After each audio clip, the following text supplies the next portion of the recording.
네, 여러분 반갑습니다. 강의는 11번째 시간이고요. 요한복음 9장 1절부터 34절까지 다루겠습니다. 9장 35절 이하는 12강에서 10장과 붙여서 논리적으로 연결이 되니까요. 그때 같이 다루도록 하겠습니다. 5장부터 10장까지의 구성을 계속 보여드리고 있습니다. 저희가 이제 지금 예수님께서 전면적인 반대 속에서 사역하고 계신 것을 볼 수 있고요. 그리고 9장부터 10장에 보면 맹인을 치유하시고 그리고 이제 이를 두고서 바리새인과 충돌하는 모습을 보이고 있습니다. 그리고 이제 10장 말미에 가면 수전절 예수님께서 예수님 자신의 정체로 인해서 사람들과 벌이는 논쟁이 붙어 있고요. 마지막으로 이제 요단강으로 돌아가시는 장면이 있습니다. 자, 오늘은 이제 이 맹인의 치유 그리고 그거와 이제 바리새인들의 신문하는 과정들을 중심으로 해서 이 시간에는 같이 좀 살펴보도록 하겠습니다. 그래서 이제 7장, 8장 이제 초막절에 예수님께서 나를 믿는 자는 생수의 강이 그 배에서 흘러날 것이다 라고 해서 성령을 가리켜서 말씀하신 거고요. 그리고 나는 빛이다 라고 해서 나를 믿는 자는 어둠에 다니지 않을 거다 이렇게 말씀하시면서 행하셨던 초막절 예수의 사역과 함께 9장으로 넘어오면 이제 말씀이 아닌 이제 이적을 행하시고 그와 관련되어서 에피소드가 벌어지는데 여기 한 가지 좀 주목해야 될 것은 뭐냐면 요거예요. 여기에 이제 예수님께서 빛이라고 이야기를 하셨잖아요. 근데 여기 빛이라고 말씀하신 요거와 요 맹인의 치유를 한번 같이 한번 생각해 보시면 좋을 것 같습니다. 혹시 영화 좋아하세요? 영화에 스핀오프라는 게 있는데 전작에서 뭘 다뤘을 때 그 전작의 어떤 특정한 주제를 가지고 뭔가를 다루는 모습들을 이제 이야기할 수 있는데요.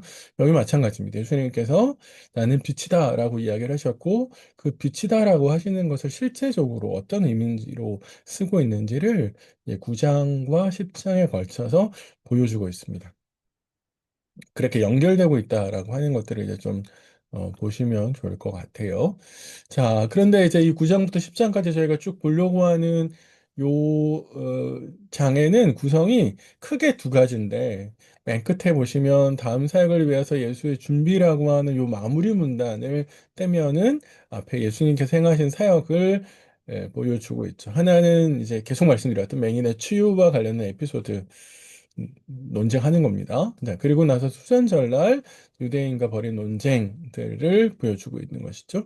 자, 그래서 요 크게 두 가지 흐름으로 가고 있습니다. 그래서 이제 첫 번째 저희가 볼 것은 맹인을 치유하는 장면들을 쭉 볼 수 있는데요. 우리가 이제 잘 알고 있는 말씀이긴 한데 조금 더 이렇게 다차원적으로 그리고 제자들이 하는 말, 예수님이 하는 말에 어떤 이면에서 생각해 볼 수 있는 것들을 좀 생각하시면서 이 말씀들을 좀 같이 보았으면 좋겠습니다. 자, 잠깐만 한 가지만 좀 더 확인하고 또 넘어갈게요.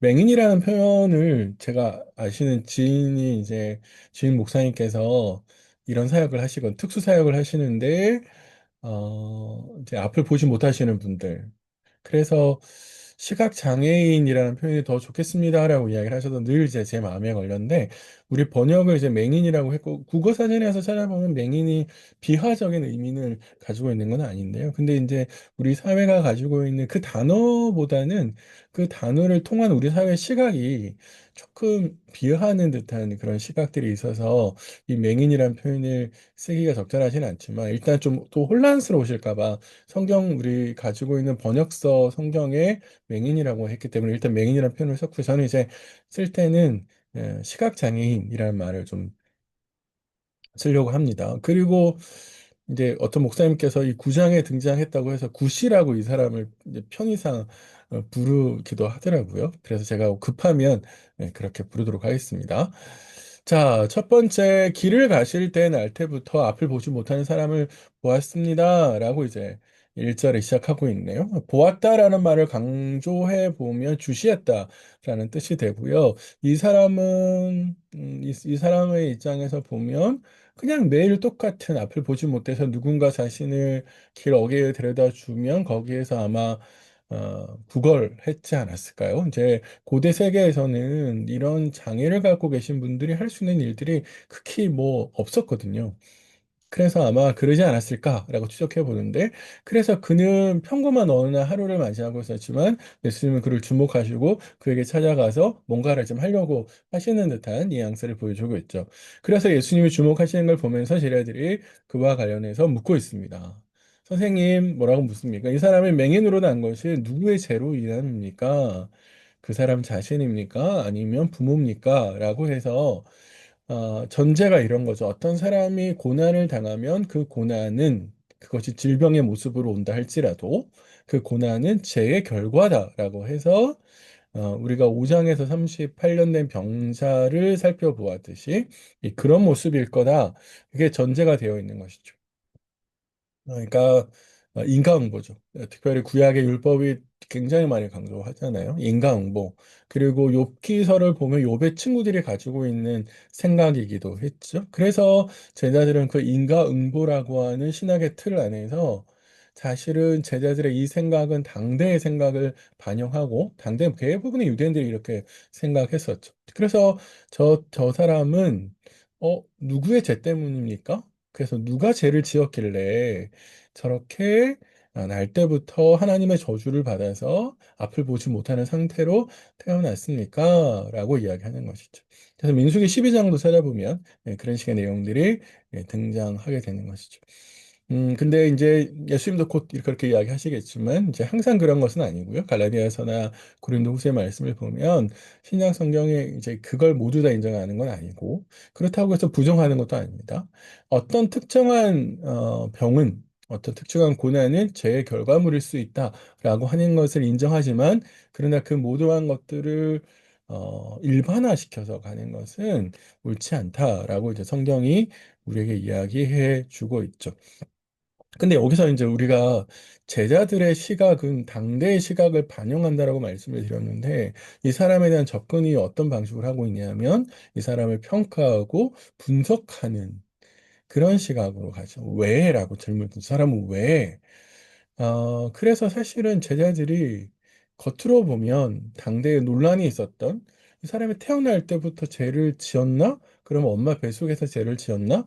엄마 뱃속에서 어떻게 유아가 죄를 지을 수 있나? 라고 하는 논쟁. 그래서 그가 아니라 부모일 거다. 아니다, 그일 거다라고 하는 논쟁이 당대에 있었거든요. 그러니까 그런 논쟁을 예수님께 물어서 그 답을 얻으려고 하는 것은 굉장히 지혜로운 태도처럼 보이죠.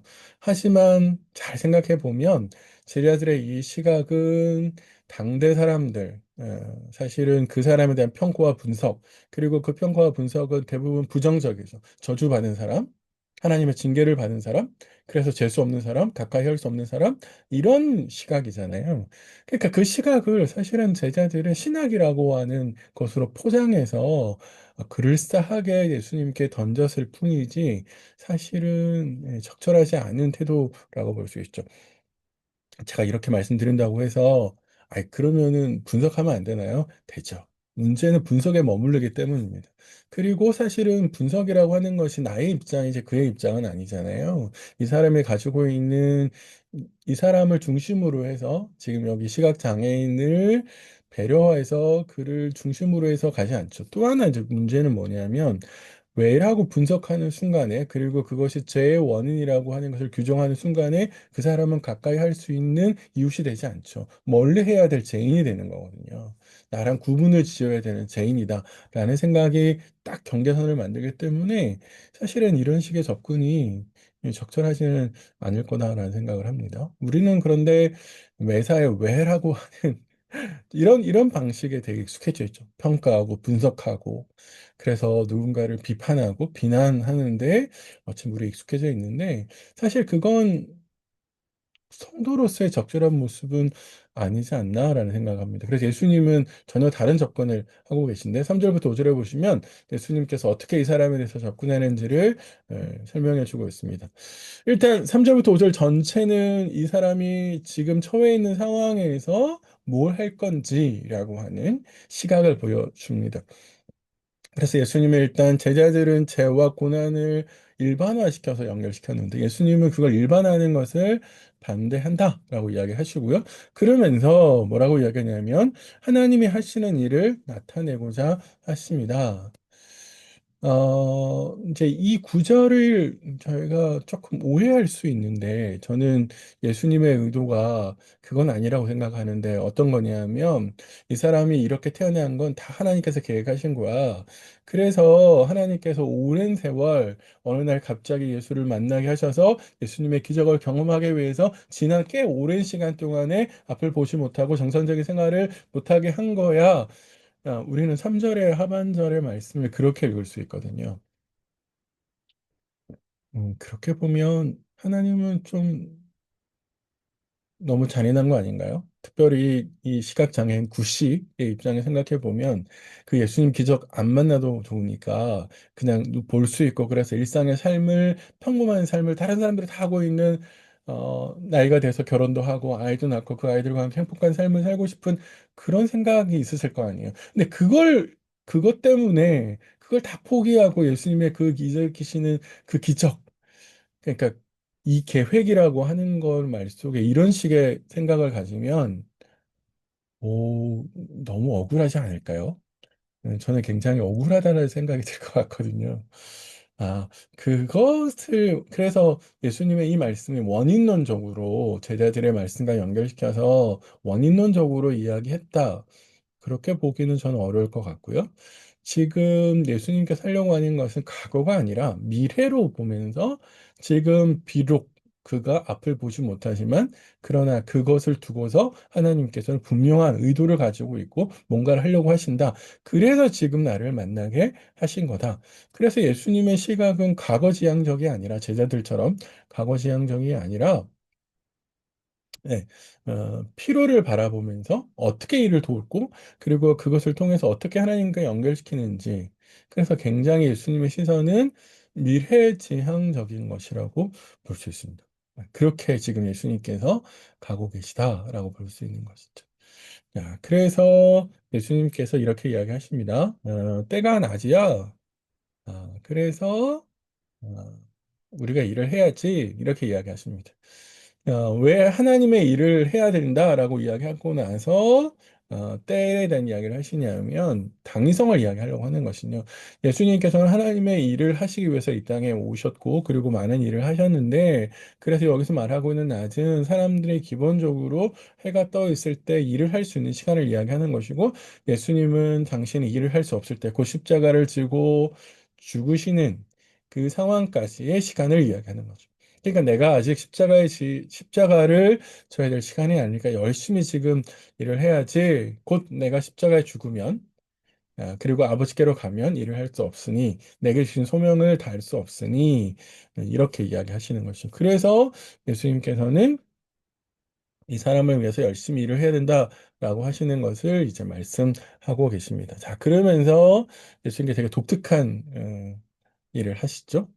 진흙을 이겨 바르십니다. 근데 그 진흙을 이겨 바를 때 이게 이겨질 수 있도록 그냥 건조한 진흙은 안 이겨지는데 그걸 이겨질 수 있도록 하시기 위해서 당신의 침을 뱉으시죠. 그래서 학자들 사이에 논란이 있습니다. 침을 왜 뱉어서 왜 이런 식으로 하시느냐라고 하는 것에 대해서 굉장히 이제 논란이 있습니다. 음, 많은 교부들은 이 행위를 창세기 2장 7절을 언급하면서 이 사람에게 새로운 눈을 창조해 주시는 거다. 그가 앞을 볼 수 없으니 그래서 앞을 볼 수 있도록 새로운 시력을 만들어 주시는 거다. 라고 이야기합니다. 하나님께서 흙으로 사람을 만드셨기 때문에 예수님께서 똑같이 흙으로 만드신 거다. 뭐 이렇게 이제 해석하기도 하거든요. 또 한편으로는 어떻게 이야기하냐면 칼빈 같은 분은 오히려 예수님께서 더 눈멀게 만들었다는 거예요. 안 그래도 볼 수 없는데 거기다 진흙을 발라서 더 볼 수 없고 더 볼 수 없음으로써 이거를 더 볼 수 없는 게 극화되면 그걸 보게 하시는 예수님의 치유가 더 부각이 되죠. 그래서 치유의 어떤 상징성을 위해서 예수님께서 하셨을 거다라고 이야기를 합니다. 데이빗 스미스라고 하는 학자는 이제 세 번째 제의적 금기를 이제 이야기하는데요. 이게 조금 무슨 말이냐면 당시 사람들에게서도 부정할 한 거거든요. 분비물은 이게 침, 그리고 사람 몸에 나오는 건 다 분비물의 일종들은 다 부정하다고 생각되는데 이게 어떤 능력 있는 사람이나 어떤 특정한 상황, 그리고 되게 실력이 있는 그런 사람들의 손에 이게 딱 들어가게 되면 굉장히 축복의 도구가 된다라는 게 당시 생각들이 있었대요. 그래서 그런 상황에서 예수님께서 그렇게 하시지 않으셨나? 이렇게 생각을 하게 될 수 있습니다.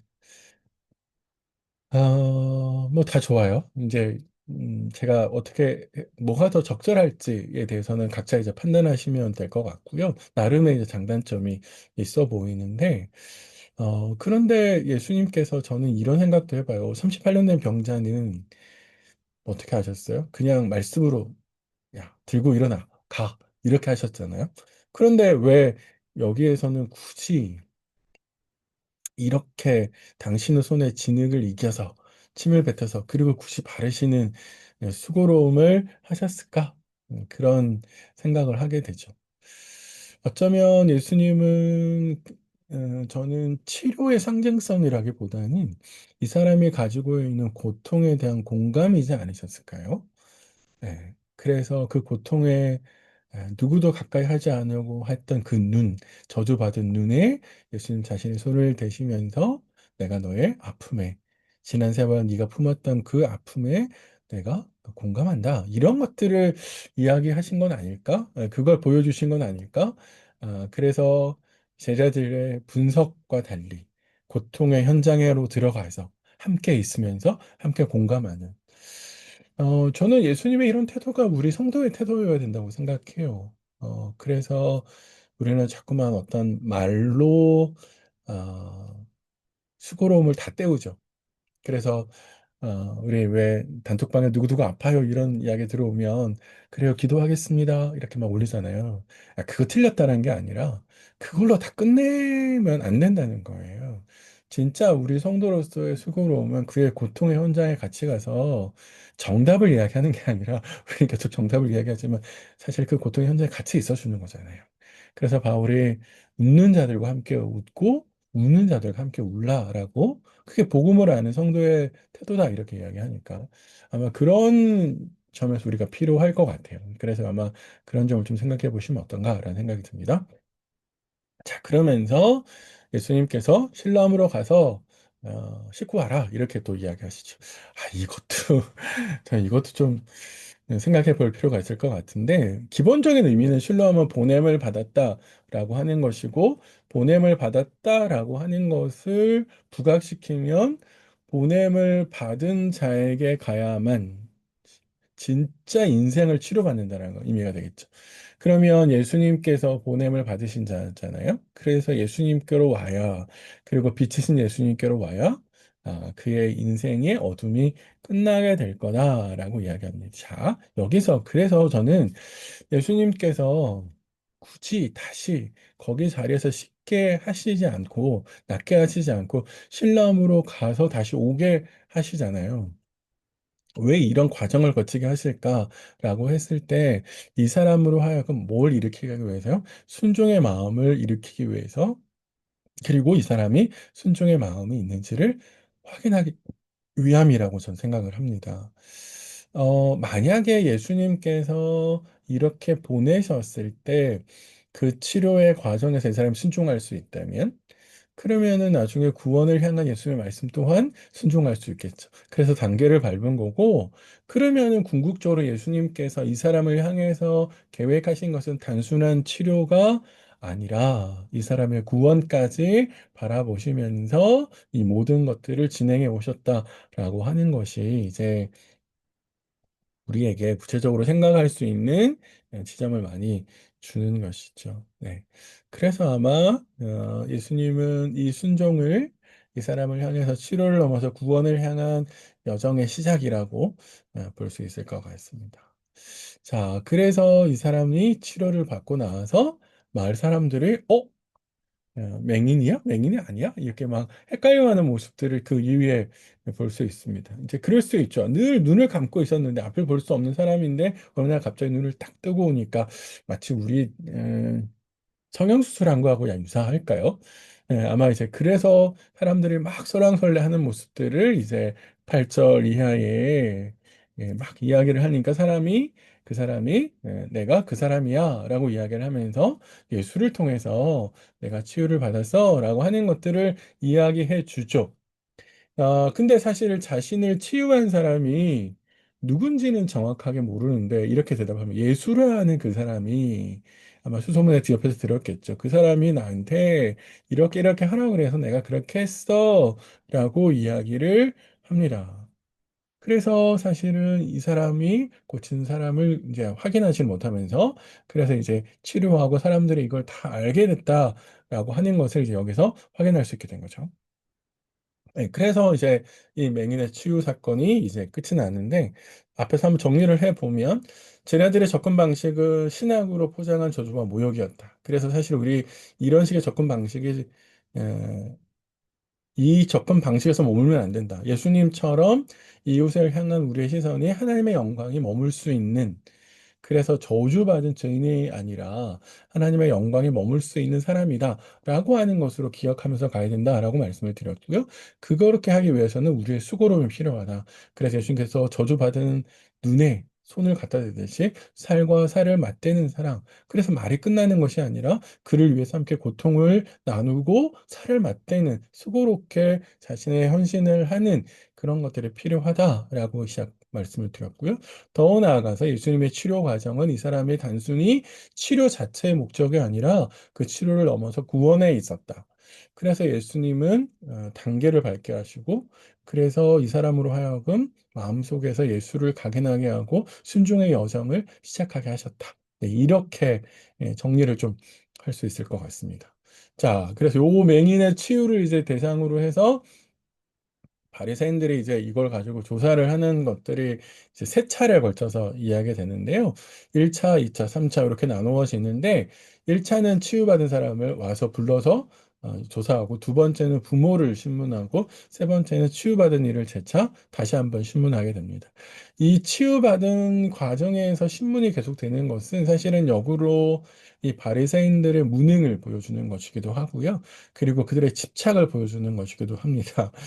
왜 그러냐면 보세요. 이게 안식일이라서 그렇거든요. 그게 14절에 나오는데 이 바리새인들에게 이 동네 사람들이 이 맹인을 데리고 갑니다. 아마 의도는 순수했던 것처럼 보여요. 이날이 어떤 날이었습니까? 안식일이었어요. 그런데 그 전에 한 번도 없었던 일들이 일어났어요. 치유 사건이 일어났어요. 그래서 사실 어떻게 이런 일들이 일어날 수가 있습니까? 라고 백성들은 궁금해할 수 있고, 그래서 그 백성들이 물어볼 수도 있는 선생님이 누구였어요? 당시에는 바리새인들이었죠. 그래서 바리새인들에게로 데려갔는데 문제는 그날이 안식일이었다라고 하는 겁니다. 자, 그래서 이 안식일 날 예수님께서 치유하신 것 때문에 문제가 되는 거죠. 5장에 보면 38년 된 병자를 고친 날도 안식일이어서 안식일 날 어떻게 이걸 하느냐라고 하는 것 때문에 사실은 막 큰 논쟁이 있었고 예수님 막 죽이려고 했다라고 5장 18절에 되어 있잖아요. 그래서 기본적으로 안식일에 대해서는 유대인들은 생명이 아주 위급한 것이 아니라면 치유를 금지했습니다. 그리고 이제 하면 안 되는 안식일날 노동을 하면 안 된다고 규정하고 그리고 나서 그 규정 중에 하나가 반죽행위예요. 근데 예수님께서 진흙을 이겼잖아요. 이게 반죽이라고 생각하시는 거죠. 그래서 제자들 아니 이 바리새인들은 어 안식일을 범했네? 라고 생각을 할 수 있게 되는 것이죠. 그래서 이 사람을 불러서 진위 여부를 확인합니다. 자, 14절에서 15절로 넘어갈 때 15절 앞에 요건 번역을 했네요. 우리 개역개정이. 그러므로 안식일이었는데 어떻게 치유했는가? 하면 안 되는데 왜 했냐? 라고 지금 물어보고 있는 거죠. 그래서 맹인이 이거를 딱 요약을 해가지고 대답을 하는 게 15절에 나와 있습니다. 자, 그리고 난 다음에 안식일 날 치유가 일어났어요. 그리고 신문을 했어요. 그래서 이 사람이, 이렇게 예수라고 사람이 와가지고 나에게 진흙을 이겨서 바르고 가서 씻으라고 했어. 갔다 봤더니 씻게 됐다. 그래서 내가 보게 됐다라고 이야기를 했는데 이 이적을 두고서 바리새인 사이에 쟁정이 일어납니다. 쟁론이 일어납니다. 이게 이 쟁론은 어디에 초점을 맞추느냐에 따라서 대답이 좀 달라져요. 그러니까 안식일에 초점을 좀 맞춘 사람들은 어떻게 되고 있습니까? 이거 아니야. 안식일을 어겼잖아. 그쵸? 하나님께로 온 자가 어떻게 하나님께 주신 율법을 어길 수가 있어? 그건 안 돼. 라고 생각을 하고 있고요. 더 나아가서 반대로 긍정적인 판단을 하는 사람은 치유 자체에 초점을 맞춰요. 당신네들이 말하는 그 사람이 죄인이라면 어떻게 이런 치유를 일으킬 수 있나? 하나님께서 어떻게 죄인에게 치유를 할 수 있는 능력을 주실 수 있나? 그건 불가능하지 않지 않냐? 이렇게 생각을 하는 것이죠. 어, 그렇죠? 네, 그래서 사실 예수님께서 일으키신 이 이적이 바리새인 사이에 의견을 나누지게 합니다. 그래서 옥신옥신하니까 치유 당사자에게 다시 한번 물어보는 거예요. 내 눈을 네가 뜨게 했는데 그 사람이 너는 그를 어떠한 사람으로 판단하느냐? 라고 이야기하는데 이 사람이 뭐라고 하냐면 선지자로 생각합니다. 라고 하죠. 이 사람의 생각이 조금 발전하고 있는 것 같아요. 선지자라고 하는 생각 속에는 하나님께서 보내셨는 사람, 이렇게 이야기하는 거죠. 그러니까 사실 이 사람의 대답은 굉장히 긍정적이라고 부를 수 있죠. 앞에서는 11절에 예수라 하는 사람이라고 했거든요.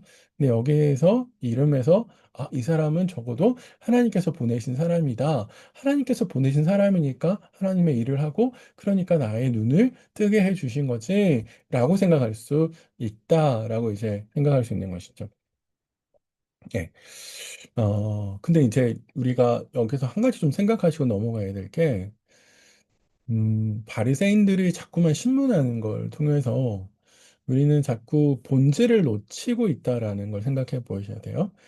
38년 된 병자여도 그렇고, 앞을 태어날 때부터 한 번도 앞을 보지 못했던 사람이 앞을 보았다면 그 사람이 고통 가운데에서 혹은 저주 가운데서 해방된 거니까 모두 다 기뻐하고 즐거워해야 될 일이잖아요. 그런데 자꾸만 이 사람들은 뭐에 초점 맞추냐면 사람이 아니라 자신들이 그동안에 지켜온 규칙, 규율, 전통, 이런 거에 굉장히 많이 집중해 있잖아요.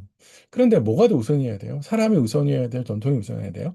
사람이 더 우선이어야죠. 그렇죠? 전통이나 규칙이 존재하는 이유는 사람 때문에 그런 거거든요. 사람이 전통을 위해 존재하는 게 아니라 사람을 위해서 전통이 존재하는 것이죠. 그러니까 이들에게 안식일이라고 하는 것 혹은 율법이라고 하는 것은 하나님의 심에 동참하는 통로나 도구가 아니라 누군가를 정죄하는 도구로서 활용되어지고 있는 것을 잘 한번 생각해 봐야 됩니다. 그래서 사실 안식일이라고 하는 형식이 안식일의 본질을 압도해버려, 삼켜버린 이 모습을 볼 수 있습니다. 사실 이게 우리한테 오면 이래야죠. 이래야만 된다라고 하는 우리의 선이 있어요. 다들. 저도 있고요. 그래서 우리는 내 그 선을 가지고 누군가를 정죄하죠. 내가 하고 있는 어떤 신앙의 경건의 훈련들을 상대로 하여금 딱 들이밀어서 이거 하지 않으면 안 된다라는 식으로 들이밀기도 하죠.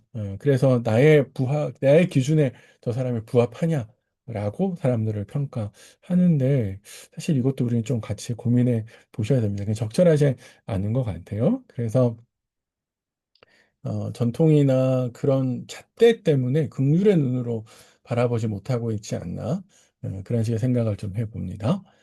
자, 18절 이하로 이제 넘어가면 이제 부모를 불러서 두 번째 신문을 벌이는데 이게 왜 어떻게 연결되냐면 예수님께서 죄인들하고는 명백한 증거를 찾지를 못했어요.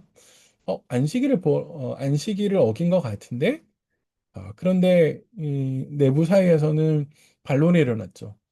죄인이라면 문제가 있는 사람이라면 어떻게 이걸 할 수 있어? 이런 기적을 행할 수 있어? 그래서 사실 다시 한번 사실관계와 증거를 찾기 위해서 이제는 부모를 부르는 것이죠. 두 번째 이제 이 부모가 나중에 다시 이 앞을 보지 못하는 분이 다시 등장할 때, 그래서 시각장애인, 부모 시각장애인 순으로 문단이 배치되어 있어서 비교가 되죠. 여기서 부모가 보이는 태도와 그리고 시각장애인이 보이는 태도가 분명한 대조를 이루어서 약간의 이제 차이가 있습니다. 네, 한번 보실까요? 18절 유대인들이 그가 맹인으로 있다가 보게 된 것을 믿지 아니하고 이제 사실을 부정하게 됩니다. 아, 이게 참 무섭죠. 자신의 신념이나 자신의 틀 안에 이걸 딱 규정해서 끼워 맞추려고 하는데 이게 딱 규정이 안 되니까 자신의 틀로. 그러면 어떻게 해야 돼요? 자신의 틀을 깨야 되는데 그건 하기 싫어서 어떻게 하고 있어요? 사실 자체를 부정하는 상황까지 이르게 된 것이죠. 아, 이게 참 답답한 노릇인데, 그죠? 자, 그래서 이건 사실은 예수님께서 행하신 기적 자체를 부정하려고 하는 거죠. 그래서 의심하게 됐습니다. 그래서 부모를 불러서 너 아들 맞아? 원래 맹인이었어? 라고 사실관계를 다시 확인하는 것입니다. 네. 그래서 있는데 부모가 이렇게 대답하죠. 부모가 뭐라고 이야기합니까? 이 사람은 우리 아들인 것과 맹인으로 난 것을 사실입니다. 이렇게. 그래서 아들이었고 맹인이었다는 걸 확인해 줍니다. 그러면서 어떻게 눈을 뜨게 됐는지에 대한 이야기를 하는데 그걸 모른다라고 이야기하죠. 21절에 보면 우리는 몰라요. 그에게 직접 물어보세요. 다만 이적이 일어나는데 왜 어떻게 일어나는지는 알지 못합니다. 라고 이야기합니다.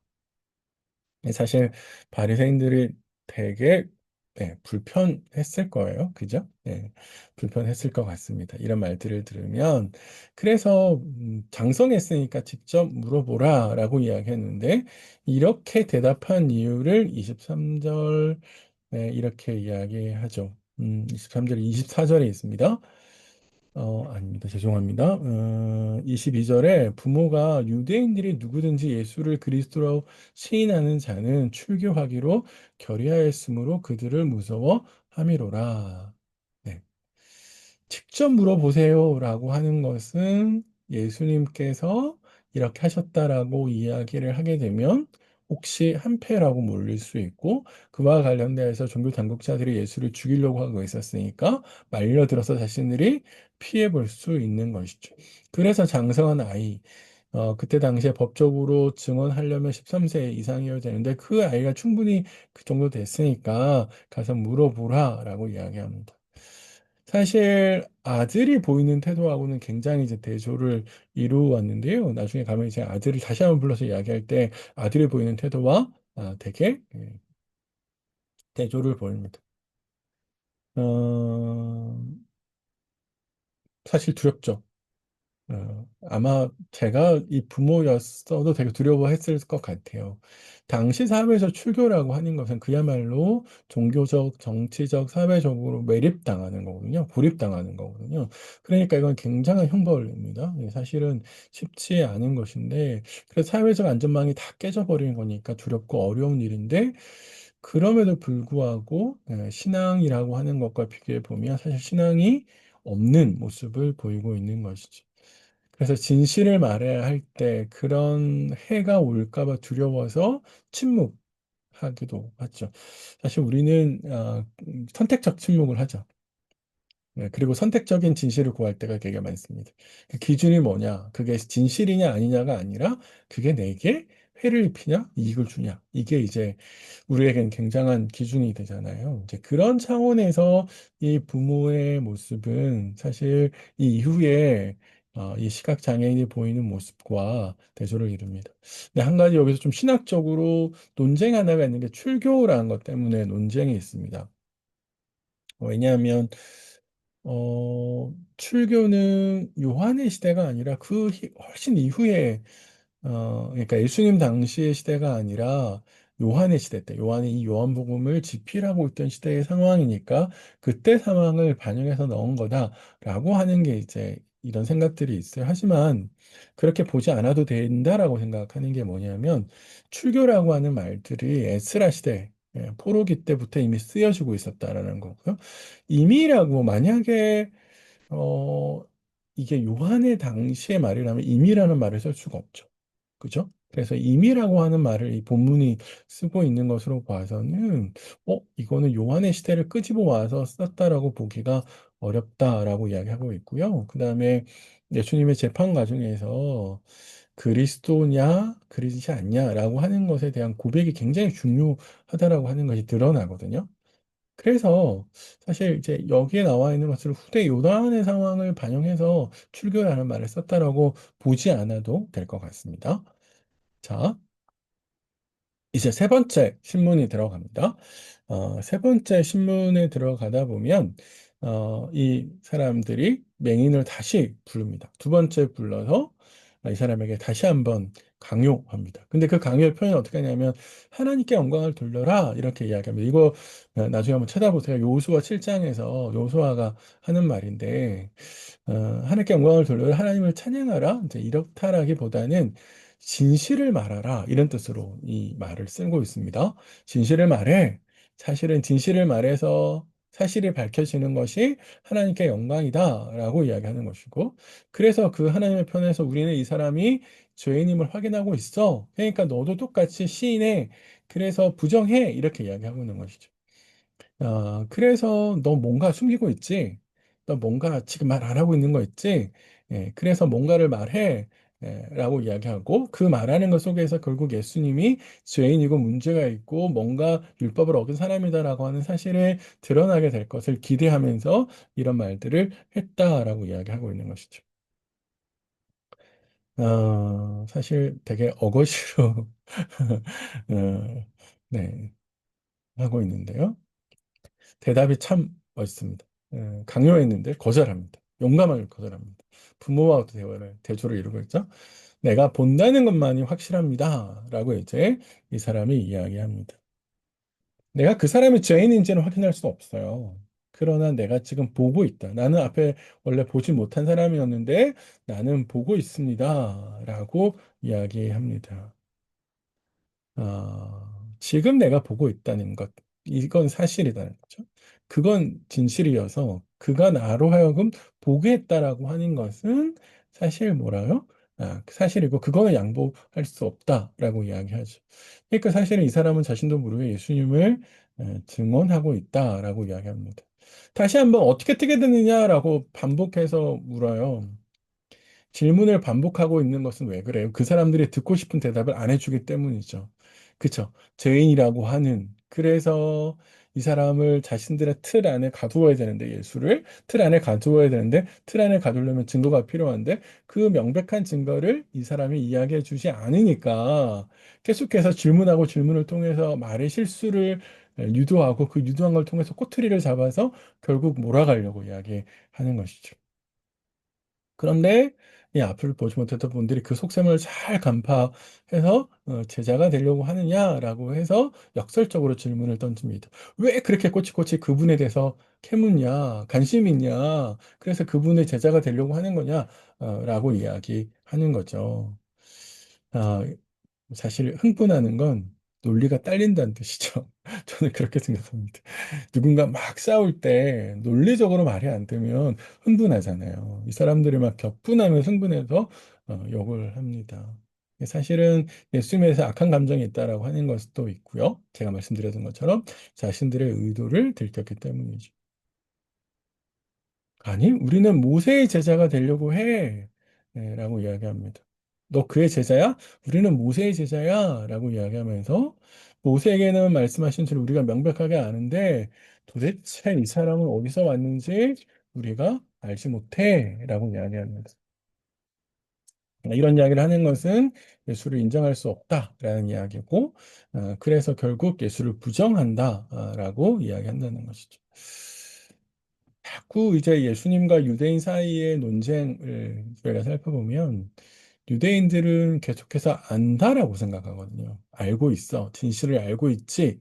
구약을 알고 율법을 알고 모세를 우리가 알고 있지. 그렇게 생각합니다. 그런데 아이러니하죠. 그 모세가 예언한 분이 그들 앞에 있는데 그 모세가 예언한 분이 하나님의 보내심을 받은 증거를 명백하게 보여주는데 그들은 사실 그걸 인정하지 않는 아이러니에 빠져 있죠.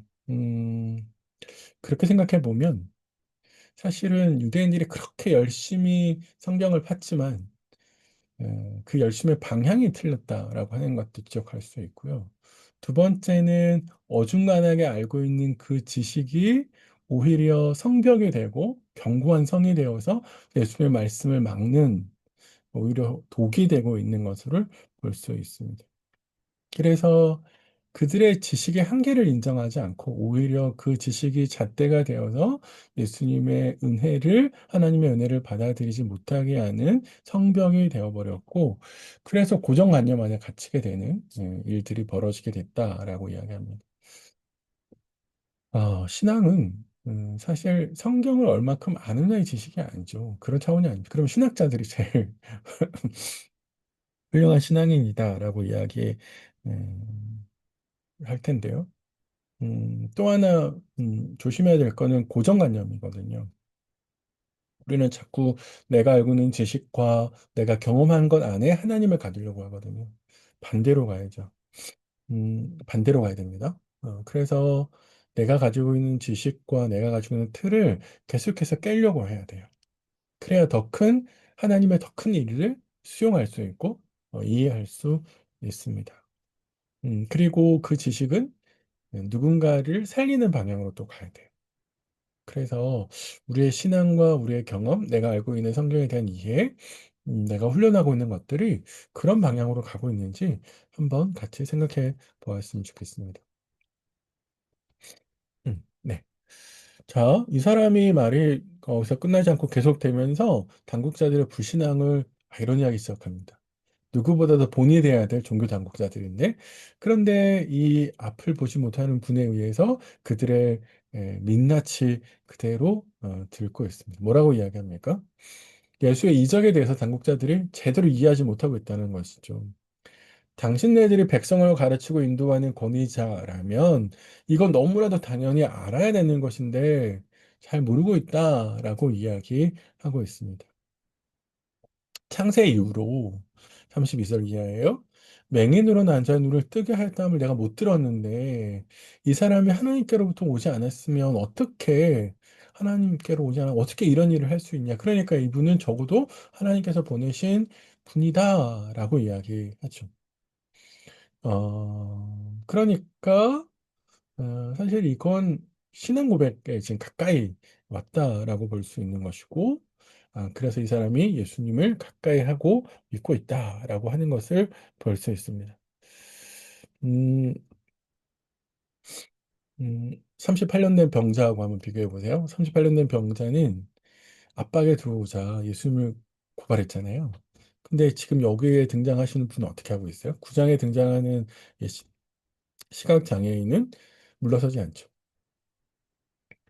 오히려 계속해서 그들에게 진실을 증거하려고 애쓰잖아요. 그리고 그걸 자신이 알고 있는 경험과 논리로 합리적으로 설명하고 있죠. 그래서 진정한 신앙은 이 부모는 숨었지만 사실 숨는 게 아니죠. 당당하게 진실을 이야기하고 진실을 마주하는 게 사실은 신앙인 것이죠. 그래서 우리가 손해보지 않으려고 슬그머니 진실을 회피하고 있는 거 아닌가? 그런 이들을 한번 잘 생각해 보셔야 됩니다. 마지막으로 그래서 그 대가로 이 사람이 뭘 얻냐라고 하면 출교를 당합니다. 34절에 온전히 제 가운데 나서 이거 앞에서 봤던 시선이죠. 또 제 가운데 났지 죄 지어서 그렇게 어, 된 거잖아. 앞을 볼 수 없게 됐잖아. 이거 굉장히 잔인한 거거든요. 사실은 아이가 태어나면서 뭘 했겠어요. 그죠? 그래서 우리를 가르쳐 사실 이거는 가르칠 자격이 없는데 이렇게 하고 있단 말이야. 이게 참 앞에서 니고데모와의 대화 속에서도 사실은 굉장히 감정적으로 대응했거든. 논리적으로 대응하지 못하고 여기도 사실은 치유받은 사람의 말을 논리적으로 대응해야 되는데 감정적으로 대응하고 있는 거죠. 그러니까 사실 바리새인들이 자신의 틀 안에 뭔가를 다 집어넣으려고 하다 지금 엉켰 거예요. 그래서 사실은 바꿔야 되는데 그렇게 못하죠. 그래서 쫓아내버립니다. 이 쫓아냈다라는 말은 지역의 회당에서 출교시켰다는 것이고 이제 이 사람은 사회적으로 고립될 수밖에 없고 종교적으로도 고립될 수밖에 없는 상황에 놓이게 됐습니다. 아마 예상했을 수 있는데, 그럼에도 불구하고 이 사람은 예수님에 대해서 진실을 말하는 것을 두려워하지 않았다라는 것이죠. 오히려 누가 앞을 보지 못하고 있는 건지를 우리에게 명백하게 보여줍니다. 사실은 누가 앞을 보고 있지 못해요? 예.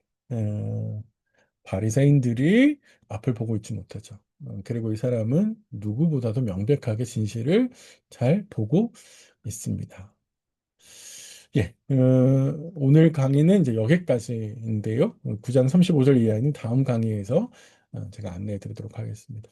오늘 한번 쭉 말씀을 생각해 보시면서 우리가 누군가를 향해서 바라보는 시선, 그리고 진실을 마주하는 우리의 태도, 이런 관점에서 오늘의 말씀을 쭉 한번 곱씹어 보시면 이제 많은 생각들을 할 수 있게 될 것 같아요. 그래서 어, 이런 것들이 우리 삶을 변화시키는 동인이 되어서 우리가 좀 더 하나님 앞에서 거룩한 모습으로 갈 수 있었으면 좋겠습니다. 예, 긴 시간 고생 많으셨고요. 저는 다음 강의에서 뵙겠습니다. 수고하셨습니다.